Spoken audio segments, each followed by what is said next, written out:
RAB বিলুপ্তি সুপারিশ করেছে বিএনপির পুলিশ সংস্কার কমিশন। গুম, ক্রসফায়ার সহ নানা বিতর্কিত কাজের জেরে এ সুপারিশ দলটির। এছাড়া পুলিশ কমিশনের রূপরেখা আর উপজেলা পর্যায়ে নাগরিক কমিটির প্রস্তাবও করেছে বিএনপি। মঙ্গলবার সংবাদ সম্মেলনে এসব কথা জানান স্থায়ী কমিটির সদস্য হাফিজ উদ্দিন আহমেদ। সরকারি হিসেবে জুলাই আন্দোলনে ছাত্র জনতার উপর হামলার জেরে প্রাণ হারান ৪৪ জন পুলিশ সদস্য। ৫ আগস্টের আগে পরে অনেক থানায় ভাঙচুর, আগুন আর অস্ত্র লুটের ঘটনাও ঘটেছে। পুলিশের ওপর এমন জনরোষ আগে কখনোই ঘটেনি। শেখ হাসিনার পতনের পর এক প্রকার মনোবল হারিয়ে ফেলে পুলিশ সদস্যরা। এমন বাস্তবতায় রাজনৈতিক দলগুলো থেকেও পুলিশ সংস্কারের সুপারিশ নিচ্ছে সরকার গঠিত কমিশন। এরই মধ্যে নিজেদের সুপারিশ দিয়েছে বিএনপি। এ নিয়ে মঙ্গলবার গুলশানে চেয়ারপারসনের কার্যালয়ে সংবাদ সম্মেলন হয়। বাহিনীকে দিক নির্দেশনা দিতে পুলিশ কমিশন, স্থানীয় পর্যায়ে সহায়তার জন্য উপজেলা ভিত্তিক নাগরিক কমিটি সহ বেশ কয়েকটি পরামর্শ দলটির। আমরা একটি পুলিশ কমিশন সুপারিশ করেছি। পুলিশ বাহিনীকে সঠিক দিক নির্দেশনা, পরামর্শ এবং সহায়তা প্রদানের জন্য এই পুলিশ কমিশন গঠন করা প্রয়োজন। পুলিশের জনবান্ধব ও গ্রহণযোগ্য আচরণ নির্ধারণ করা। শুধু পুলিশ সংস্কার নয়, র্যাব বিলুপ্তির জন্য সুপারিশ করেছে বিএনপি। র্যাব মানে একটা দানব সৃষ্টি করেছে তারা। যত ধরনের খুন, যখন এবং যত এক্সট্রা জুডিশিয়াল কিলিং সবকিছু অধিকাংশই এই র্যাবের মাধ্যমে হয়েছে। সেজন্য আমরা এটিকে বিলুপ্ত করার জন্য সুপারিশ করেছি। স্থায়ী কমিটির এই সদস্য আরও জানান, উন্নত দেশের মতো পুলিশকে একটি নিরপেক্ষ বাহিনীতে রূপান্তরের পক্ষে বিএনপি। নুরসেলিনা শিউলি, ইন্ডিপেন্ডেন্ট নিউজ, ঢাকা। আগামীতে ক্ষমতায় গেলে জবাবদিহিমূলক সরকার প্রতিষ্ঠা করা হবে বলে জানিয়েছেন বিএনপির ভারপ্রাপ্ত চেয়ারম্যান তারেক রহমান। ৩১ দফার রাষ্ট্র সংস্কার নিয়ে কুমিল্লায় এক প্রশিক্ষণ কর্মশালায় ভার্চুয়ালি যোগ দিয়ে তিনি এসব কথা বলেন। রাষ্ট্র কাঠামো মেরামতের ৩১ দফা ও জনসম্পৃক্তি শীর্ষক এ কর্মশালার আয়োজন করে কুমিল্লা বিভাগ বিএনপি। কুমিল্লার ফান টাউন পার্ক মিলনায়তনে কর্মশালায় যোগ দেন বিএনপি এবং এর অঙ্গ ও সহযোগী সংগঠনের নেতারা।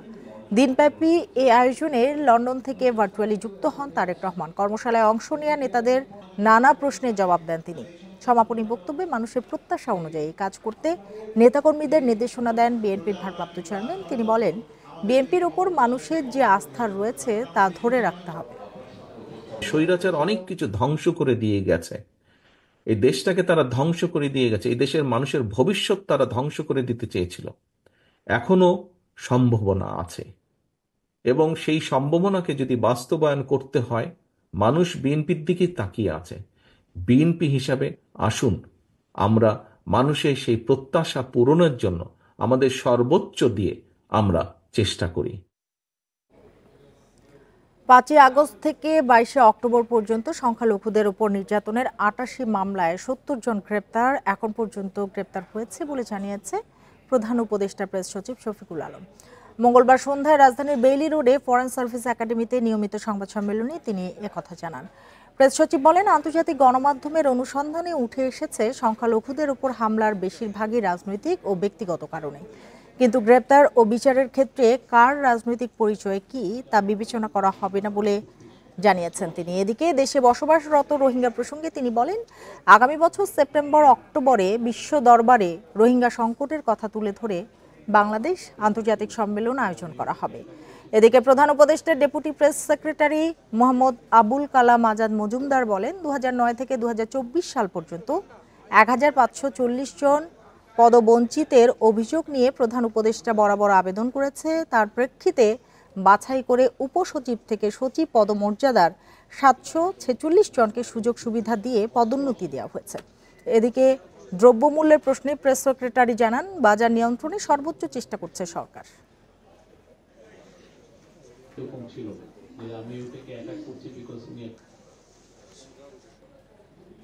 ৬ বছর পর হতে যাচ্ছে ঢাকা বিশ্ববিদ্যালয়ে কেন্দ্রীয় ছাত্র সংসদ ডাকসু নির্বাচন। ফেব্রুয়ারিতে নির্বাচন অনুষ্ঠানের কথা ভাবছে বিশ্ববিদ্যালয় কর্তৃপক্ষ। অধিকাংশ ছাত্র সংগঠন এ সিদ্ধান্তে ঐক্যে পৌঁছেছে। তবে ছাত্রদল সহ কয়েকটি সংগঠন বলছে, ডাকসু নির্বাচন করার মতো পরিবেশ এখনো হয়নি। দীর্ঘ ২৮ বছর অচল থাকার পর ২০১৯ সালে নির্বাচনের মাধ্যমে সচল হয় ডাকসু। এরপর আর নির্বাচন হয়নি। শিক্ষার্থীরা দাবি জানালেও বিশ্ববিদ্যালয় কর্তৃপক্ষের আর কোনো উদ্যোগ দেখা যায়নি। গত ৫ আগস্ট হাসিনা সরকারের পতনের পর থেকেই দাবি উঠেছে ছাত্র সংসদ নির্বাচনের। ফেব্রুয়ারির মধ্যে ডাকসু নির্বাচন আয়োজনের কথা ভাবছে ঢাকা বিশ্ববিদ্যালয় প্রশাসন। বিশ্ববিদ্যালয় রাজনীতির চর্চার ধরন কেমন হবে তা নিয়ে কমিটি গঠন করা হয়েছে। ডাকসু নির্বাচনটা একটি দ্রুততম সময়ে হওয়া দরকার। প্রাথমিকভাবে আমাদের ইচ্ছা আমরা ফেব্রুয়ারির মধ্যে যদি করে ফেলতে পারি সেটা শিক্ষার্থী এবং প্রশাসনের জন্য ভালো হবে। গঠনতন্ত্র নিয়ে বেশ কিছু আপত্তি জানাচ্ছে ছাত্র সংগঠনগুলো। এমনকি এখনো নির্বাচন করার মতো পরিবেশ নেই বলে আপত্তি করছে কিছু ছাত্র সংগঠন। কোনো গণতান্ত্রিক পরিবেশ নিশ্চিত করার জন্য কোনো ধরনের উদ্যোগ এখন আমরা দেখতে পাচ্ছি না। সুতরাং গণতান্ত্রিক পরিবেশ নিশ্চিত করার উদ্যোগ এবং ছাত্র সংসদের যে নীতিমালা, সেই নীতিমালা সংস্কার, এই দুইটা কাজ যদি 2 মাসের মধ্যে হয়, যদি 3 মাসের মধ্যে হয়, তাহলে চতুর্থ মাসেই ডাকসু ইলেকশন হইতে পারে। শিক্ষার্থীদেরকে এই পর্যাপ্ত সময়টুকু নিশ্চিত করেই তারপর ডাকসু নির্বাচন বা বাংলাদেশের অন্য কোনো ছাত্র সংসদ নির্বাচন হলে সেটি অত্যন্ত কল্যাণকর হবে এবং এটি কার্যকর হবে। কিন্তু আপনি যদি অনেক দ্রুত অথবা খুব তাড়াহুড়ো করে যদি ডাকসু করেন, তাহলে ডাকসুর যে প্রতিফলন, আমরা যেটি 19 সালে যে ডাকসুর প্রতিফলন ব্যর্থ হয়েছে, সেটি আবারও ব্যর্থ হওয়ার প্রবল সম্ভাবনা থাকছে। বৈষম্য বিরোধী ছাত্র আন্দোলন দ্রুত নির্বাচন চায়। তারা মনে করছে লেজুরভিত্তিক রাজনীতির অপসংস্কৃতি নিরসনে ডাকসু হতে পারে সমাধান। সকলে মিলে আমরা সমন্বিত সিদ্ধান্ত নিয়েছি যে আমরা আগামী ফেব্রুয়ারির প্রথম সপ্তাহের মধ্যে যেন ছাত্র সংসদ নির্বাচন শুরু হয় একটা ক্যাম্পাস থেকে অন্তত, সেই ক্ষেত্রে আমরা সকলে একসাথে কাজ করব। মিনিমাম তো 2 মাসের অন্তত একটা প্রস্তুতি বিশ্ববিদ্যালয় প্রশাসনেরও প্রয়োজন রয়েছে, আবার ছাত্রদেরও প্রয়োজন রয়েছে। তো সে আলোকে আমরা সেটাকে ফেব্রুয়ারি মার্চই উপযুক্ত বলে মনে করছি। ছাত্রদের বৈধ প্রতিনিধিত্ব নিশ্চিত করতে বিশ্ববিদ্যালয় প্রশাসন আন্তরিকভাবে কাজ করছে বলে জানিয়েছে proctor. Mahmudul Hasan, independent news, Dhaka. দুদকের নতুন চেয়ারম্যান হলেন স্বরাষ্ট্র মন্ত্রণালয়ের জননিরাপত্তা বিভাগের সদ্য সাবেক সিনিয়র সচিব ডক্টর মোহাম্মদ আব্দুল মোমেন। দুর্নীতি দমন কমিশনের অপর 2 জন সদস্য হচ্ছেন অবসরপ্রাপ্ত জেলা ও দায়রা জজ মিয়া মোহাম্মদ আলী আকবর আজিজি ও অবসরপ্রাপ্ত ব্রিগেডিয়ার জেনারেল হাফিজ আহসান ফরিদ।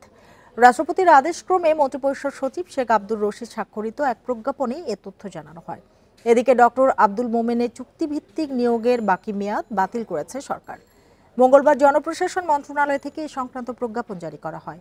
29 অক্টোবর দুদকের চেয়ারম্যান পদ থেকে মঈনুদ্দিন আবদুল্লাহ এবং 2 কমিশনার জহুরুল হক ও আসিয়া খাতুন পদত্যাগ করেন। এরপর থেকে পদ 3টি খালি ছিল।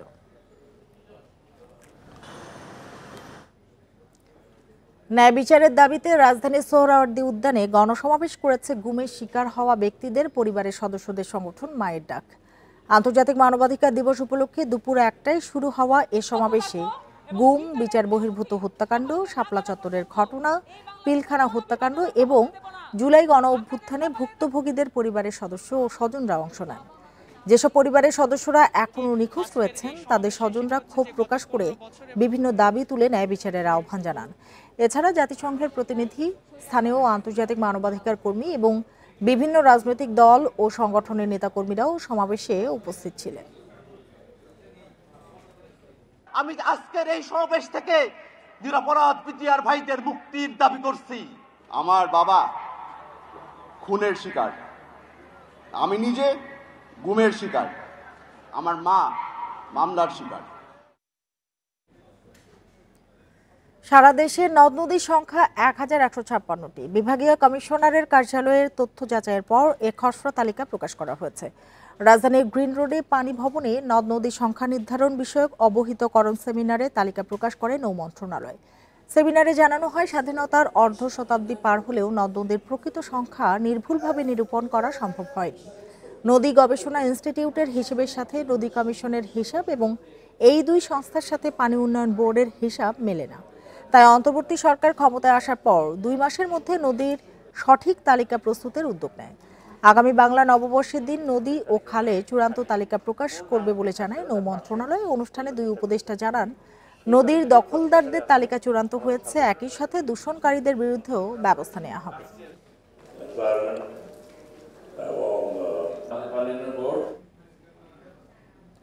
৭৯ জন নাবিক ও জেলেকে নিয়ে বাংলাদেশের দুটি জাহাজ ভারতীয় কোস্টগার্ড ছিনিয়ে নিয়ে যাওয়ায় উদ্বেগ দেখা দিয়েছে। আটক নাবিকদের স্বজনরা রয়েছেন উৎকণ্ঠায়। জাহাজে আটক নাবিকদের উদ্ধারে সরকারি পর্যায়ে আলোচনার অনুরোধ জানিয়েছেন তারা। গত ২৪ নভেম্বর এফভি মেঘনা ৫-এ ৪২ জন ও ২৭ নভেম্বর এফভি লায়লা ২-এ ৩৭ জন নাবিক ও জেলে মাছ শিকারে সাগরে যায়। জাহাজ মালিকরা জানান, রোববার রাতে খুলনার হিরন পয়েন্ট এলাকায় মাছ ধরার সময় ভারতীয় কোস্টগার্ডের সদস্যরা জাহাজ দুটিকে ঘিরে ফেলে নিজেদের জলসীমায় নিয়ে যায়। সোমবার সকালে ছেড়ে দেওয়ার কিছু সময়ের মধ্যে আবারও ধরে নিয়ে যায়।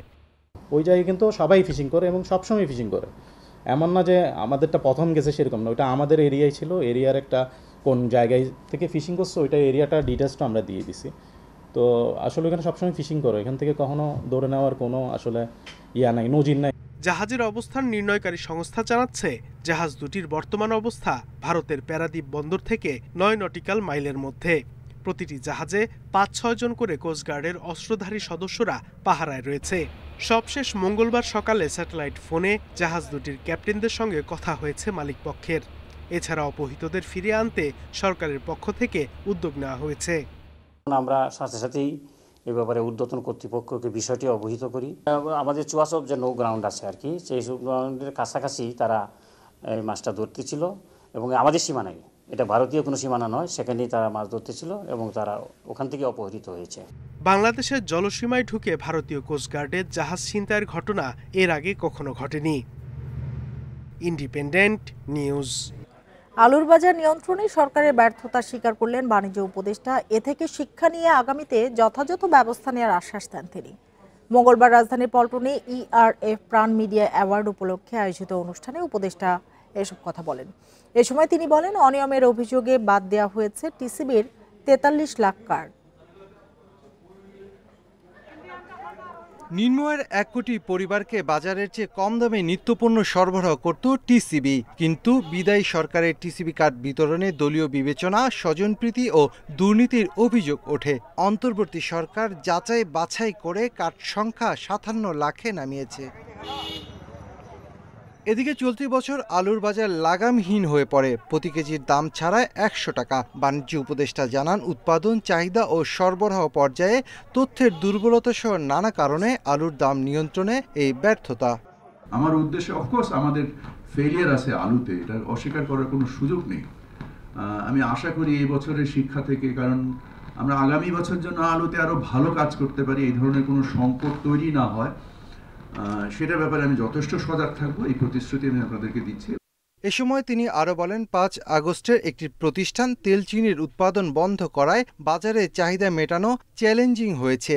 বাস্তবতা মেনে ভোজ্য তেলের দাম লিটারে ৮ টাকা বাড়ানো হয়েছে।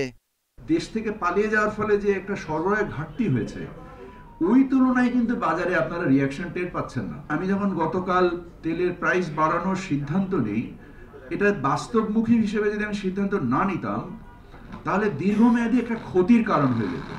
ব্যবসায়ীরা বলেন, আগামীতে ভূ রাজনৈতিক সুবিধা নিতে বাণিজ্যিক কৃষিকে জোর দিতে হবে। জমির স্বল্পতা বিবেচনায় বাড়াতে হবে উৎপাদনশীলতা।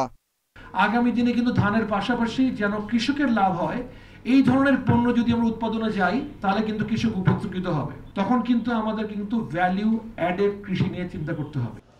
এ সময় কৃষি ও কৃষি প্রক্রিয়াজাত খাতের সমস্যা ও সম্ভাবনা নিয়ে সেরা প্রতিবেদনের জন্য ইন্ডিপেন্ডেন্ট টেলিভিশনের জ্যেষ্ঠ প্রতিবেদক হরিশাহ সহ ১০ সাংবাদিককে মিডিয়া অ্যাওয়ার্ড দেয়া হয়। Shafil Alam Sujan, independent news, Dhaka. সংকট সৃষ্টির পর দাম বাড়ানো হলেও ভোজ্য তেলের বাজারে কারসাজি থেমে নেই। বিক্রেতারা এখনো মজুত করে বাড়তি মুনাফা করার চেষ্টা করছেন, অভিযোগ ক্রেতাদের। এমন পরিস্থিতিতে বাজারে ন্যায্য মূল্যে পণ্য সরবরাহের আহ্বান ভোক্তাদের। প্রায় ২ সপ্তাহ ধরে ভোজ্য তেলের বাজারে সংকট।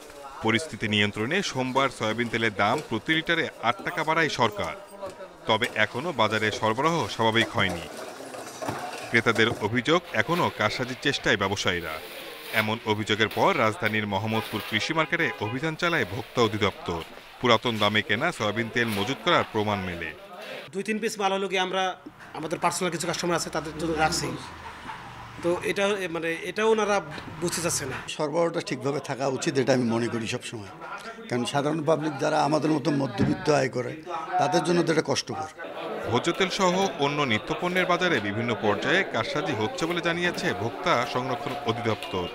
আমরা বাজারে এসে যেটা দেখলাম, এখানে কিছু খুচরা এবং পাইকারি ব্যবসায়ীদের, কিছু কতিপয় ব্যবসায়ীদের কারসাজি আছে। তারা তেলের মূল্য বৃদ্ধির সংবাদটা পেয়ে তেলটা স্টক করে ফেলেছেন। আমরা সেই তথ্য নেওয়ার জন্য আমরা বিভিন্ন বাহিনীর সহযোগিতা নিচ্ছি। আমরা যেখানে যে তথ্য পাবো সেখানে আমরা অভিযান পরিচালনা করব। নিত্যপণ্যের বাজার নিয়ন্ত্রণে খুচরা দোকানের পাশাপাশি মিল কারখানাতেও নজরদারি পরামর্শ বিশ্লেষকদের। Shahid Ahmed, independent news, Dhaka. এই ছিল এখনকার সংবাদে। ইন্ডিপেন্ডেন্ট টেলিভিশনের সব খবর আরো বিস্তারিত জানতে চোখ রাখুন ফেসবুক, ইউটিউব এবং এক্সে। ধন্যবাদ সবাইকে এতক্ষণ